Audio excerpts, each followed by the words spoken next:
North Korea में रह रहे कुछ लोगों ने बताया कि एक लड़की जो खाना चुराने गई थी वो पकड़ी गई और उसके परिवार को फांसी दे दी गई। एक लड़का जो साउथ कोरियन टीवी ड्रामा देखकर हंस रहा था, अगले ही दिन उसकी आंखें निकाल दी गई। एक टीचर जिसने गलती से किम को लोअर केस में लिख दिया, उसे उसके स्कूल के सामने ही जिंदा जला दिया गया। ये कहानियां आपको किसी हॉरर मूवी जैसी लगेंगी, लेकिन ये नॉर्थ कोरिया की हर गली, हर मोहल्ले, हर गाँव की सच्चाई है। नमस्कार दोस्तों, क्या आप जानते हैं कि दुनिया में एक ऐसा देश है जहां के नागरिकों को पता ही नहीं है कि इंटरनेट होता क्या है, जहां आपको हंसने के लिए भी इजाजत चाहिए, जहां बच्चे स्कूल में इतिहास नहीं बल्कि अपने तानाशाह की पूजा करना सीखते हैं, और अगर आपने गलती से भी उसकी बुराई कर दी तो सिर्फ एक ही सजा है, वो सजा है मौत। स्वागत है आपका नॉर्थ कोरिया में, एक ऐसा देश जो आज भी 50 साल पहले की जिंदगी जी रहा है। इस वीडियो में हम जानेंगे कि नॉर्थ कोरिया के लोगों की जिंदगी कैसी है, कैसे एक देश को दिमागी गुलाम बना दिया गया और क्यों ये देश दुनिया के लिए टाइम बॉम्ब है। नॉर्थ कोरिया का ऑफिशियली नाम है Democratic People's Republic of Korea. नाम में तो जरूर डेमोक्रेटिक है, पर असल में वहां डेमोक्रेसी नाम की कोई चीज नहीं। यहाँ दुनिया के सबसे रहस्यमयी और बंद सिस्टम का राज चलता है। एक ऐसा तानाशाह जो अपने आप को भगवान मानता है और जनता उससे कम कुछ भी नहीं बोल सकती। एक ऐसा देश जहां एक भी मोबाइल कॉल देश के बाहर नहीं जा सकती और सोशल मीडिया भी इल्लीगल है। यहाँ के लोग नहीं जानते कि दुनिया में क्या चल रहा है, क्योंकि उन्हें सिर्फ वही देखने दिया जाता है जो सरकार चाहती है। अब हम जानेंगे उस शख्स के बारे में जिसने पूरे देश को डर, झूठ और अंधे विश्वास में डुबो रखा है। नॉर्थ कोरिया के तानाशाह किम जोंग उन।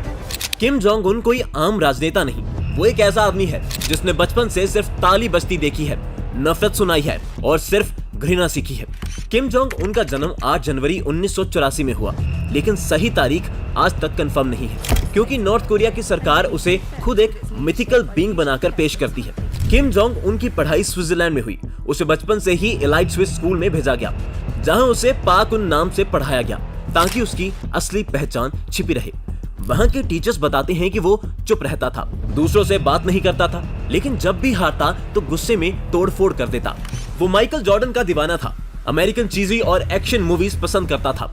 2000 के बाद वो अचानक गायब हो गया और तब तक अनसीन रहा जब तक उसके पिता किम जोंग इन बीमार नहीं पड़े। 2011 में किम जोंग इन की मौत के बाद सिर्फ 28 साल की उम्र में किम जोंग उन ने सत्ता संभाली और पहले ही साल में उसने वो किया जो आज भी इतिहास में सबसे क्रूर कदमों में गिना जाता है।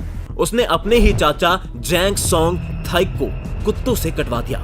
उसका गुनाह सिर्फ इतना था कि उसने किम जोंग उनके फैसले पर सवाल उठाया था। इसके बाद शुरू हुआ एक खौफनाक खेल जो आज तक चल रहा है। हर सरकारी अधिकारी जो थोड़ा भी सवाल करता या तो गायब हो जाता या पब्लिकली एग्जीक्यूट कर दिया जाता। नॉर्थ कोरियन टीवी चैनल्स पर केवल फर्जी रिपोर्ट चलती है। नॉर्थ कोरिया में पूरा मीडिया, एजुकेशन और कल्चर सिर्फ एक आदमी को पूजने में लगा है और वो है किम जोंग उन। ये सब इसलिए किया गया ताकि लोग सोचें वो इंसान नहीं भगवान है। हर सुबह बच्चों को किम जोंग उन की तस्वीर को सलामी देनी होती है। हर न्यूज चैनल बस उसकी महानता के गीत गाता है। फिल्में, नाटक, गाने, सब में बस एक ही हीरो है, supreme leader Kim Jong Un. North Korea में पैदा होने वाला हर बच्चा पैदा होते ही एक मिशन पर होता है। अपने तानाशाह की पूजा करो, उसकी बातें मानो और बाकी दुनिया को दुश्मन समझो। स्कूलों में बच्चों को रोज सिखाया जाता है कि किम जोंग उन तुम्हारा पिता है, उसने तुम्हें जीवन दिया है, वो भगवान से भी ऊपर है। नॉर्थ कोरिया के हर घर में किम फैमिली की तस्वीरें जरूरी हैं। अगर उन पर धूल आ गई तो जेल जाना पड़ सकता है। वहाँ के बच्चों को सिखाया जाता है कि साउथ कोरिया, जापान और अमेरिका सभी उनके दुश्मन हैं और उनका काम है सुप्रीम लीडर की रक्षा करना। इमेजिन कीजिए अगर आपके बच्चों को स्कूल में यही सिखाया जाए कि मोदी भगवान है और अमेरिकन दुश्मन, तो उनके मानसिक पर इसका क्या असर होगा। नॉर्थ कोरिया में गरीबी और भुखमरी अपने चरम पर है। वहाँ लोगों को महीने का राशन मिलता है जो एक इंसान के जिंदा रहने के लिए काफी नहीं है। अगर आप अपने खेत में कुछ उगाना चाहते हैं तो आपको सरकार की परमिशन लेनी होगी, लेकिन फिर भी लोग कुछ नहीं कहते, क्योंकि नॉर्थ कोरिया में लोगों की हर सांस पर नजर रखी जाती है। हर गली में एक लोकल सर्विलियंस ऑफिसर होता है जो आपके घर की रिपोर्ट करता है। कोई भी सिटीजन अगर सवाल पूछता है या अगर रोता भी है तो एंटी रेवोल्यूशनरी कहलाता है। लेकिन अब आप सोच रहे होंगे कि लोग यहाँ से भागते क्यों नहीं। भले अगर आप भागने की कोशिश करते हुए पकड़े गए तो सिर्फ आपको नहीं बल्कि आपके माँ बाप और बच्चों को भी सजा मिलेगी। नॉर्थ कोरिया में रहना मतलब एक ऐसे पिंजरे में बंद होना जहां हवा तो है पर आजादी नहीं, जहां खाना तो नहीं है पर डर इतना है कि भागने से बेहतर भूखा मर जाना अच्छा लगता है। नॉर्थ कोरिया से भागना किसी जेल से चांद तक छलांग लगाने जैसा होता है, जहां हर कदम पर मौत, गद्दारी और पकड़ने का खतरा होता है। लेकिन फिर भी कुछ लोग ऐसे होते हैं जो नामुमकिन को मुमकिन बना देते हैं। ये कहानी उन्हीं में से एक है, योनमी पाक की। योनमी पार्क का जन्म 1993 में नॉर्थ कोरिया के हाइसन शहर में एक बहुत गरीब परिवार में हुआ। ये इलाका चीन की सीमा के पास है, जहां से यासीन नदी बहती है। योनमी बताती है कि उसके पास खाने के लिए कुछ नहीं होता था। वो बताती है कि कैसे वो अपनी माँ के साथ घास, कीड़े और चूहे खाकर जीती थी। उसका सबसे बड़ा डर था कि अगर कोई उसे सरकार के खिलाफ बोलते हुए पकड़ ले तो पूरा परिवार गायब हो जाएगा। 13 साल की उम्र में योनमी ने अपने माँ के साथ भागने का फैसला किया और उनका रास्ता था पहले नदी पार करके चीन जाना, फिर वहां से मंगोलिया और फिर साउथ कोरिया। ये रास्ता काफी दर्दनाक था, फिर भी जैसे तैसे करके योनमी और उसकी माँ चीन पहुंचे। चीन पहुंचते ही ह्यूमन ट्रैफिकर्स ने उन्हें पकड़ लिया। वहां योनमी की माँ का बलात्कार किया गया और योनमी को सेक्स स्लेव बनने की धमकी दी गई। लेकिन फिर एक अंडरग्राउंड क्रिश्चियन मिशनरी नेटवर्क ने उनकी मदद की।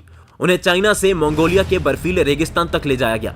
योनमी बताती है कि वो रात को 20 डिग्री सेल्सियस की ठंड में पैदल चली, बिना खाना और बिना आराम के। जब वो मंगोलिया के बॉर्डर पहुंचे, वहां के सैनिकों ने उन्हें गोली मारने की धमकी दी। लेकिन योनमी और उसकी मां ने कहा, अगर हमें नॉर्थ कोरिया वापस भेजा जाए तो हम खुद ही मर जाएंगे।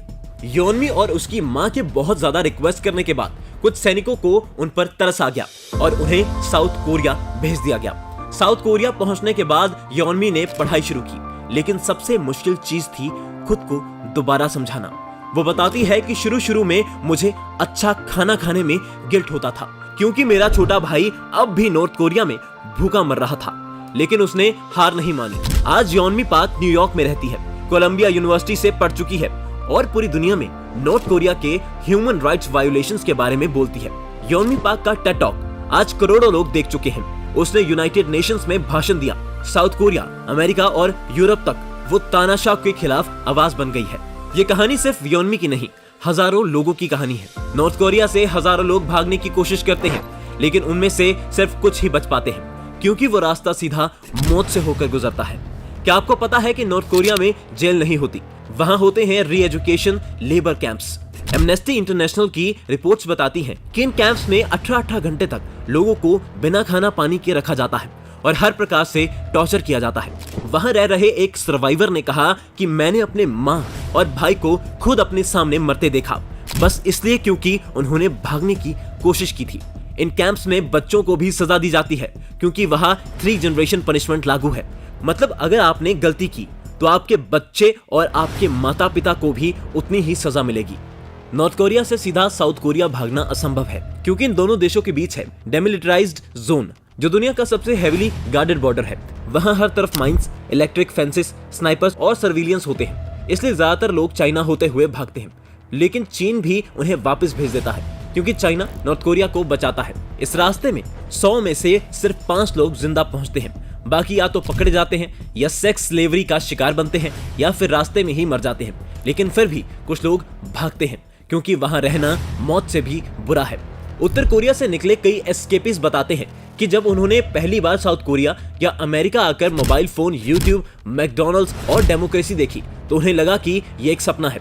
कुछ तो डिप्रेशन में चले गए, क्योंकि जो पूरी जिंदगी उन्हें सिखाया गया था वो सब झूठ था। नॉर्थ कोरियन सिटीजन्स को सिखाया जाता है कि साउथ कोरिया में लोग गरीबी में जीते हैं, अमेरिका में रोज बम फूटते हैं, लेकिन बाहर की दुनिया देखकर उन्हें एहसास होता है हमने अपनी पूरी जिंदगी सिर्फ एक तानाशाह के झूठ में जीती।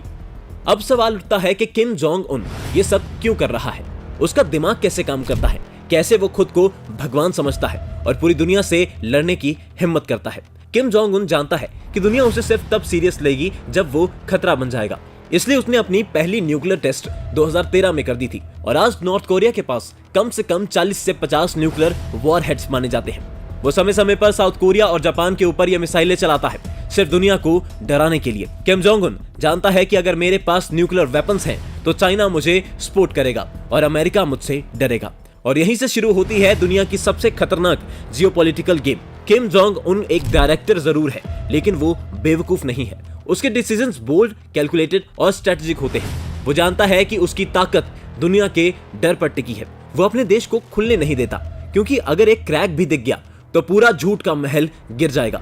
वो दुनिया को वर्ल्ड वॉर 3 की धमकी देता है, लेकिन अंदर से वो सिर्फ अपने सिंहासन को बचाने की कोशिश कर रहा है। आज का नॉर्थ कोरिया एक खुला जेल है, जो आज भी इंफॉर्मेशन ब्लैकआउट में जी रहा है। ना इंटरनेट है, ना गूगल, ना इंस्टाग्राम, ना व्हाट्सएप। सिर्फ एक सरकारी नेटवर्क है जिसका नाम है क्वांगम्योंग, जहां सिर्फ वही दिखता है जो सरकार चाहे।